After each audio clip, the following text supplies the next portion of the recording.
If you ache for truth, goodness, and beauty, if you're hungry for a Christianity with substance and strength, if you long for a faith that's big and bold and biblical and all about Jesus Christ, if you're inspired by the idea of one church that has spanned 20 centuries, 24 time zones, and 2 hemispheres, enfolding every race, nation, and language, then you're considering Catholicism. So if you've been around Catholicism, you read about it, read Catholic thinkers, followed along with it, maybe you're Catholic, whatever, but you've probably come across these terms. One of them is intrinsically evil. Certain things are intrinsically evil. Another one that you've probably heard if you've been around is intrinsically disordered. So what do those terms mean? Why can the Catholic Church call certain actions intrinsically evil, while at the same time teaching that evil itself is not a positive thing? Or you might have wondered why the Church can speak so confidently about some acts being always and everywhere wrong, no matter the good intentions or the desperate circumstances of the people who commit them. You know, the Catholic Church has spent 2,000 years thinking carefully about what it means to live a truly good human life before God. And this isn't just like a list of rules. It's like a deep, coherent way of understanding reality itself, how goodness works, how evil works, and how free human choices fit into that picture. Now, for many of us who came from other Christian traditions to Catholicism, this kind of precision is one of the most attractive and liberating discoveries about Catholicism. I mean, I can say that for myself. One of the big attractors on my road to Rome was the philosophical and moral precision that Catholicism brought. It allows you to think about moral issues and to understand them and to understand the anatomy of moral issues in a very structured and precise way. So today, in the first part of this little short series, I think it's going to be 3 episodes, I want to dig into what we might call the anatomy of evil. I want to look at how the Church understands evil not as a thing in itself, but as a privation, a lack of a do good. I'll say that again, a lack of a do good, not do good like D-O, but D-U-E. So we're going to look at just how human actions can be good in their very being and yet morally disordered in their object. And we'll see why this distinction matters so much for clear thinking about what is right and wrong. So let's start with a foundational idea from St. Thomas Aquinas, one of the Church's greatest theologians and philosophers. Aquinas taught that evil is not a substance. Evil has no independent existence of its own. There's an old heresy called Manichaeism, and that's exactly what we get in Star Wars, where you have like the Force and you have the dark side. The idea that there's sort of a light side and a dark side to everything. There's good and bad. There's yin and yang, and that evil is the polar opposite of good. So in that kind of Manichaean Star Wars understanding of it, evil is a thing. It's the opposite of goodness. But see, that's not what Aquinas taught. Aquinas said that evil is not a thing. It doesn't have existence. It is an emptiness. It is a lack of something.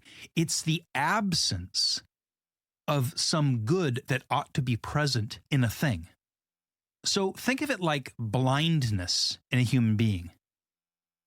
Our eyesight is a natural perfection that belongs to the human eye. In other words, a properly functioning human eye can see.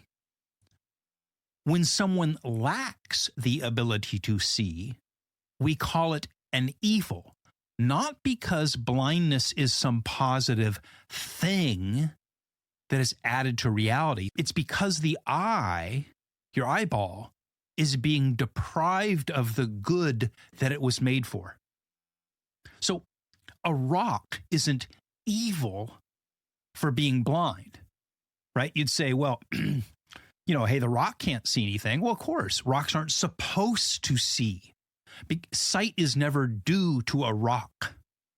So the rock is not lacking in something, in a good that is due to it, that belongs to it. The evil exists only as a defect in something that's otherwise good. So if my eyeball can't see, it can't do the thing that it was designed for, it can't fulfill the good for which it was given, then that is an evil, okay, in the thinking of Thomas Aquinas. And this idea runs straight through Catholic moral theology. So evil is always parasitic on the good. It always feeds on the good. It never stands on its own. Evil is the hole where goodness should have been. So where there is a good, like sight for an eyeball, and when that sight isn't there, there's an emptiness, right? A hole. And that is an evil. St. Augustine, who influenced Aquinas pretty deeply, put it this way in his writings. He said, evil is not from God. Evil is the corruption or the turning away from the good that God created. Because God creates only good, and evil enters through the free choices of creatures who turn their wills away from their proper end.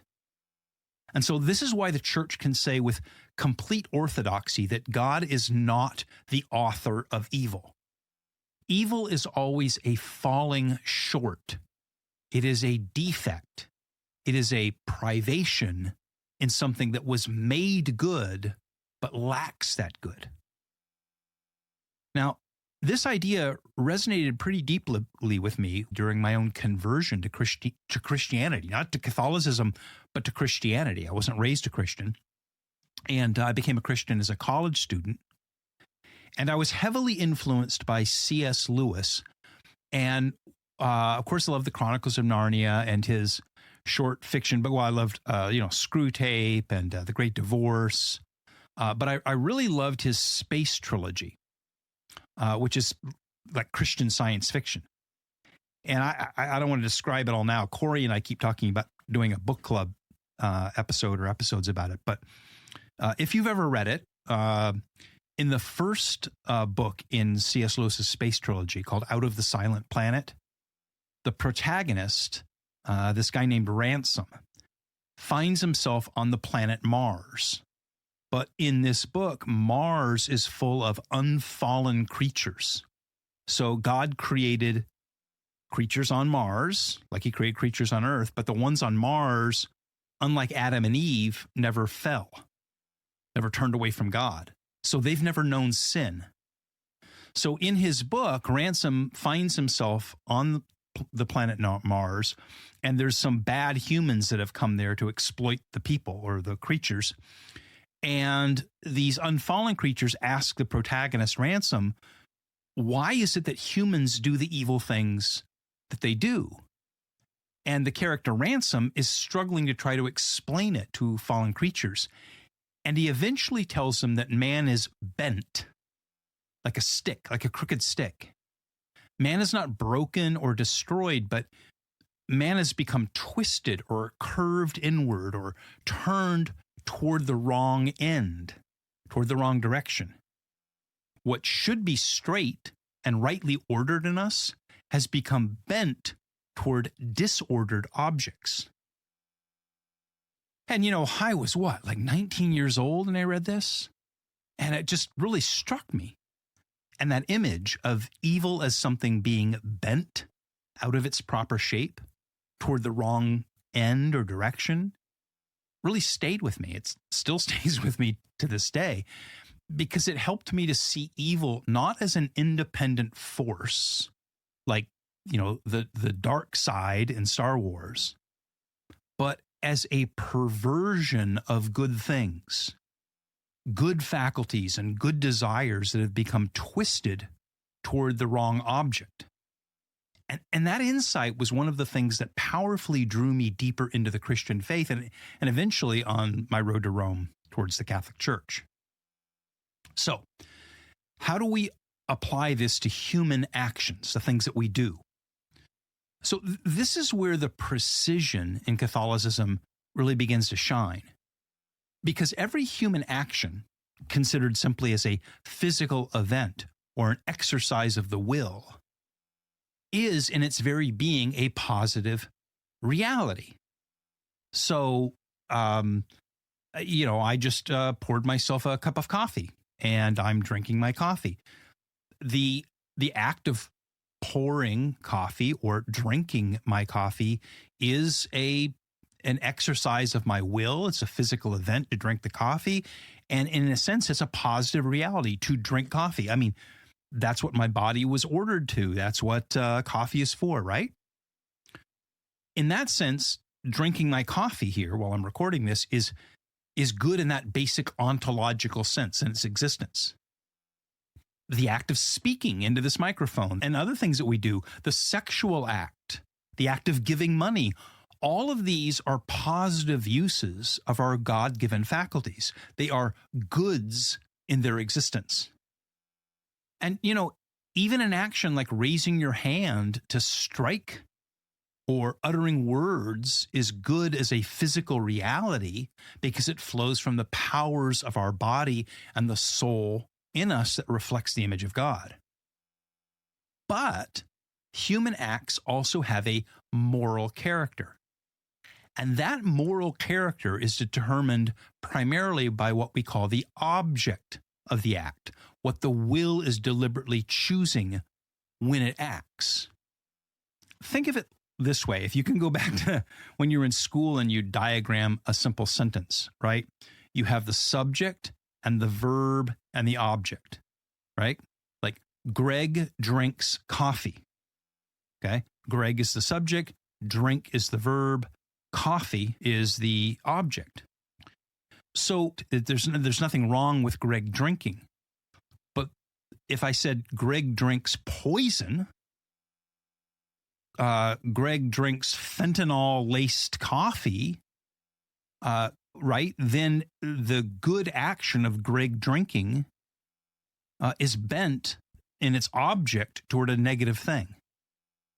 See, if that object, the target of the action where it's going is properly ordered to God and to the true good of the human person, the act can be morally good. Like you are listening. So you out there, Bob or Sally, are listening. Okay, subject, verb. You can be listening to this podcast, which is good, or you can be listening to some bad thing, right? The act of listening in and of itself is not bad, but the good act of listening, using the God-given ears that you have, right? The God-given faculty of hearing, your God-given mind, your God-given will to, flip through your Spotify and find something to listen to. All of those are ontologically good, but you can be listening to a bad thing. What just makes it a bad thing is the object. Am I making sense? Right? So if the object is intrinsically disordered, if it is by its very nature incapable of being ordered toward God and genuine human flourishing, then the act as a whole is morally evil. So, the example of listening here, look at like reading or watching. Using your eyes, as we've established, your eyes have the faculty of seeing, and that's a good thing. And watching something is something that your eyes were designed to do. But if you're watching some horrible pornography, that is an object that in no context can be good. It's intrinsically disordered.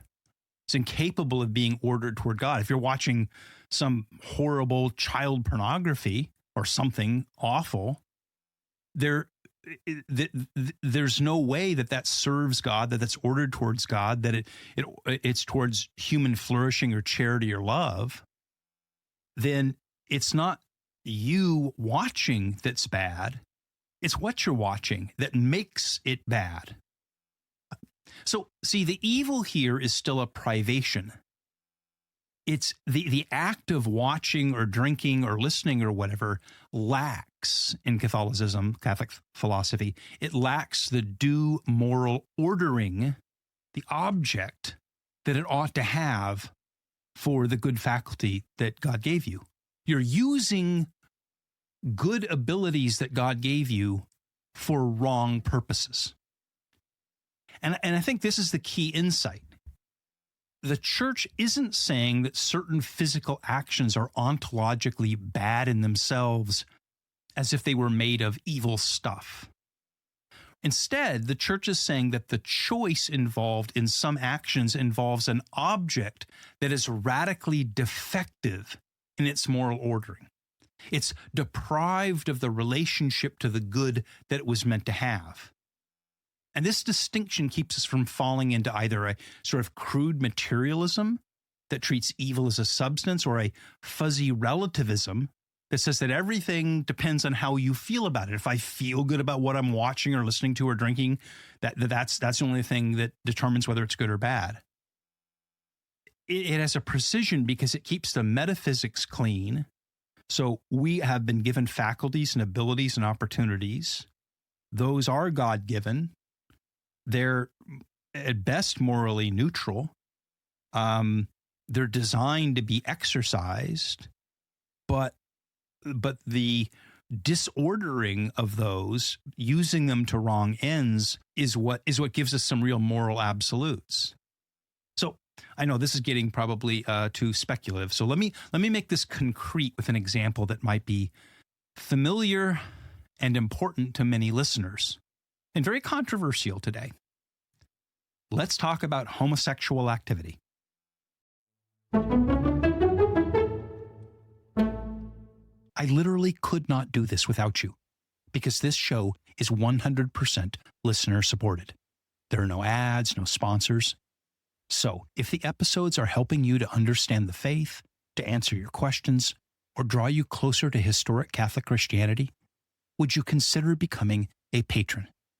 For as little as $5 a month, you'll get every regular episode organized into topical playlists, plus exclusive bonus content, extra conversations, video Q&As, deep dives, live streams, behind the scenes, and more. Just head to patreon.com/considering Catholicism or tap the link in the show notes.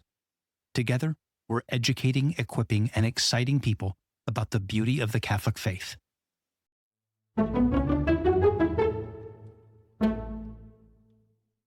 The desire for love and friendship and companionship and even intimacy with another person is good. That desire was built into us.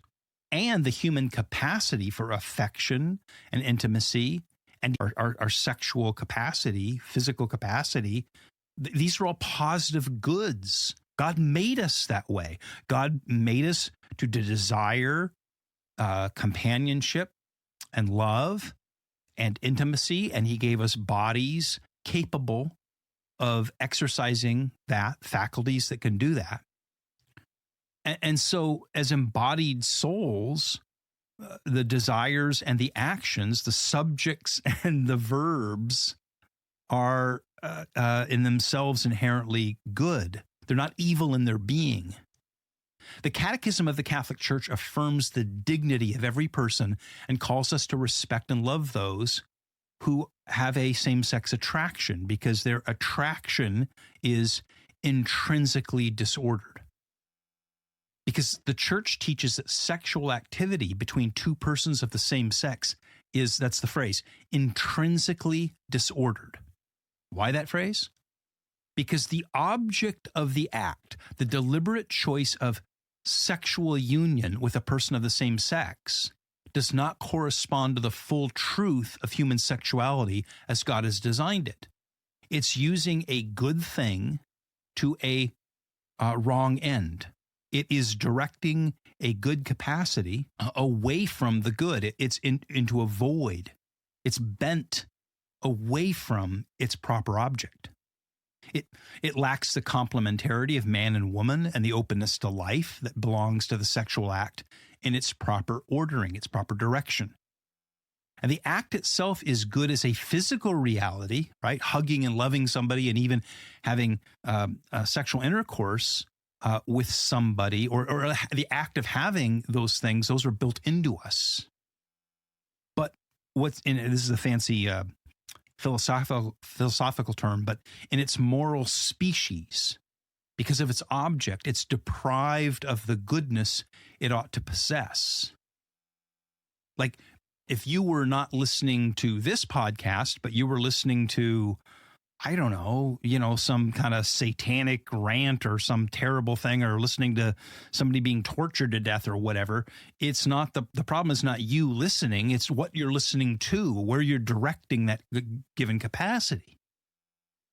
And that is what makes it intrinsically disordered. Intrinsic means it is in its nature disordered, and disordered means not directed to its proper end. So this teaching is not about hating anyone who has homosexual attractions, but it is about the objective truth of how our bodies and our loves are designed and how they are ordered to the good of persons and to God's plan for marriage and family and human flourishing. The church calls all of us to chastity, whether we have homosexual or heterosexual attractions. And all of us are supposed to integrate our sexuality in ways that respect the truth of our humanity. St. John Paul II developed all of this in something called the Theology of the Body. And he said that our sexuality is a sign of the gift of self that images the love of the Trinity. So as the three members of the Trinity are integrated in a sort of a dance of love between the persons, so because we're created in God's image, we're designed to have this kind of integration with another person. And when the object of our act of love closes off the capacity for us to fulfill what God ordered it for, then the act is deprived of its due end. And honestly, the same precise logic applies when we turn to the grave moral question of abortion. The church teaches that direct abortion, the intentional and direct killing of an unborn child, is intrinsically evil. Catechism of the Catholic Church, paragraphs 2270 to 2271. And also you can look at Evangelium Vitae, the Vatican II document. And here's how the categories that we've been unpacking make that crystal clear. So the physical procedure that ends a pregnancy is considered simply as a bodily action or a movement of the will, a positive reality. So you can say we have a doctor has hands and eyes and skills to operate on a human being, and those are all gifts of God. Those are all faculties and capacities of God. If directed towards healing, they are directed to their proper end. But when you take the hands and the eyes and the knowledge and the skill of a doctor and direct it not towards healing life, but terminating life, it's depriving those faculties of the proper end. Because the moral object of the act, what the will is deliberately choosing to do with those faculties, is the destruction of an innocent human life. And that object is intrinsically disordered because it directly attacks the inviolable dignity and right to life of a person made in the image of God from the moment of conception. And the evil here is still a privation, a lack of good. The act lacks the due respect, protection, and reverence that every human life ought to receive. The work of the doctor, the surgeon, is deprived of the moral ordering to the true good of the person that it should have.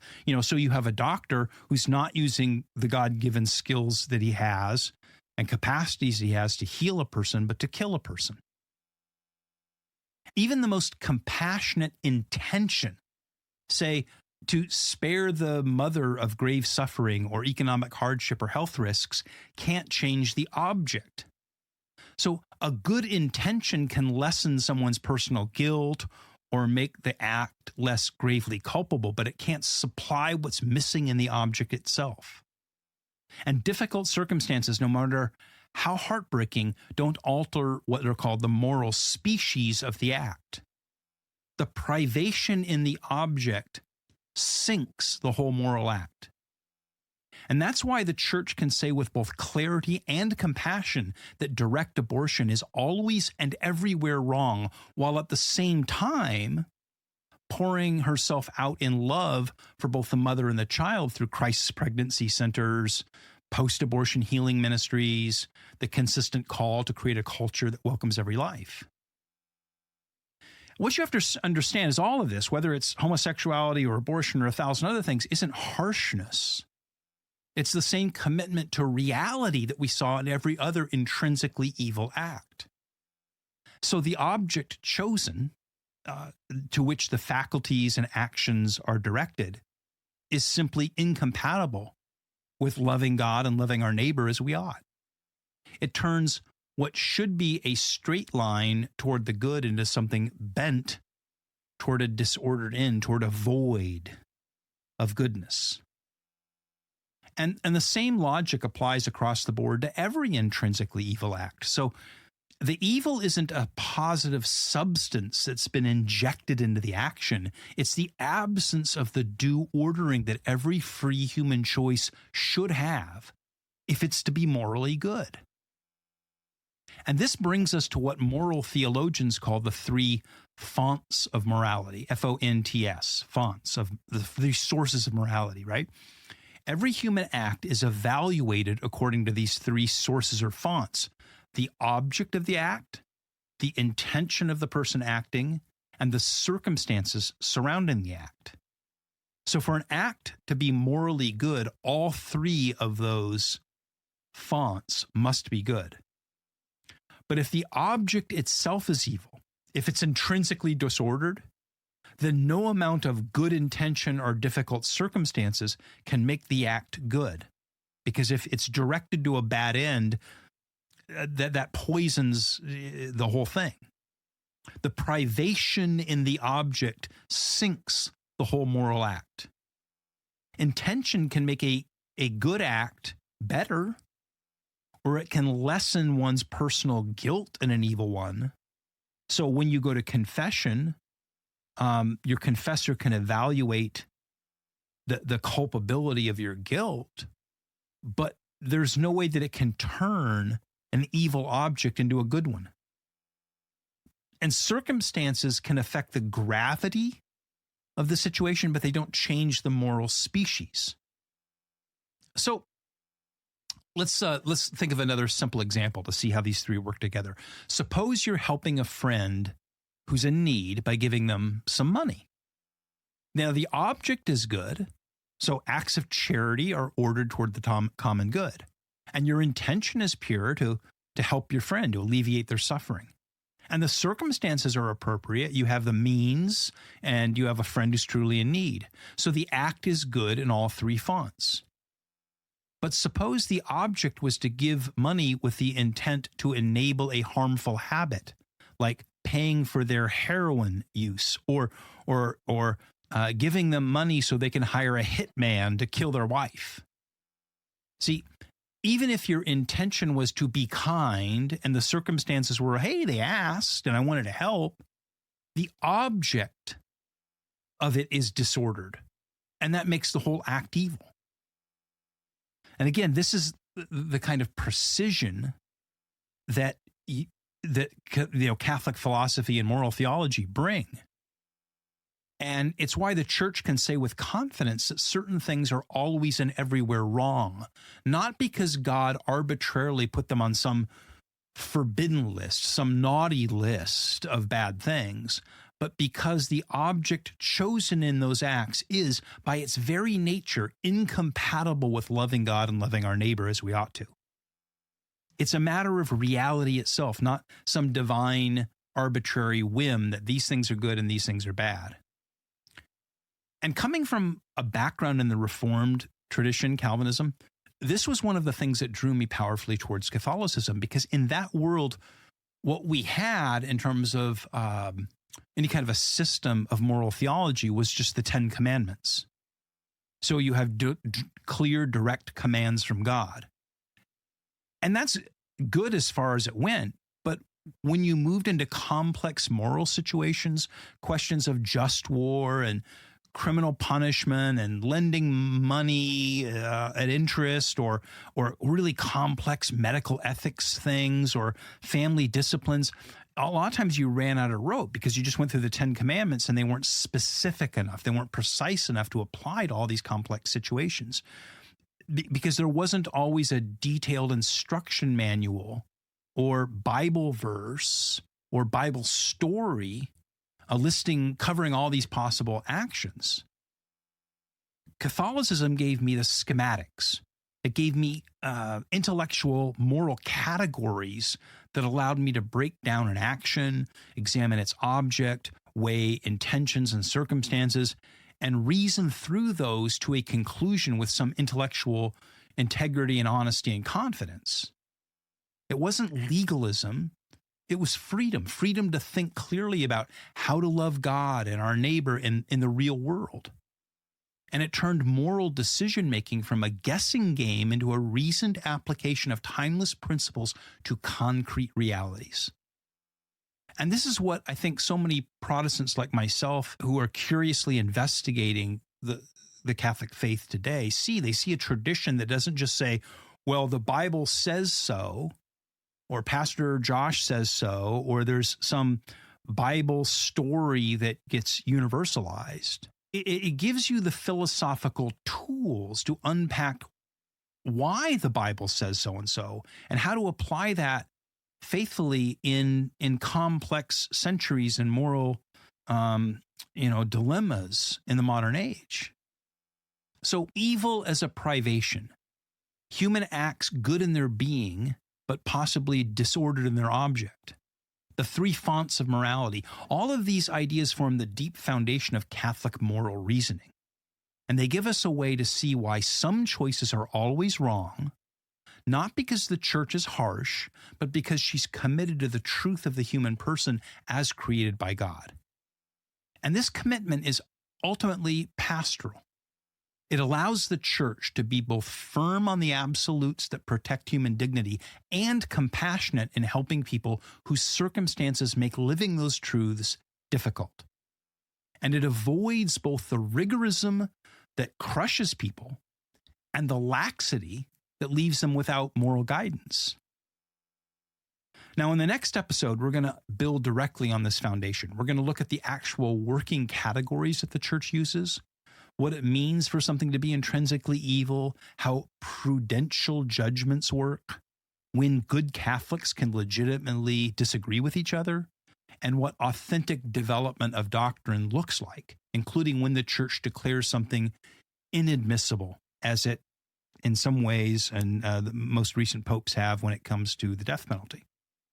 And we're going to see how these categories flow straight from the anatomy of evil that we just unpacked today, and how they give us practical tools for everyday life. But for now, I hope this explanation of the anatomy of evil has given you at least some fresh appreciation for the remarkable precision and the beauty of Catholic moral thought. It's one of the great treasures of the church. It's a way of seeing reality more clearly so that we can love more faithfully. And if you're listening and this is stirring something in you, maybe it's an invitation to look deeper into how the church thinks about the moral life. I know it was for me, and I suspect it could be for you too. So thanks for joining me on this first step of the series. I'll see you next time as we move from the anatomy of evil to the practical tools for understanding good and evil and complex moral questions.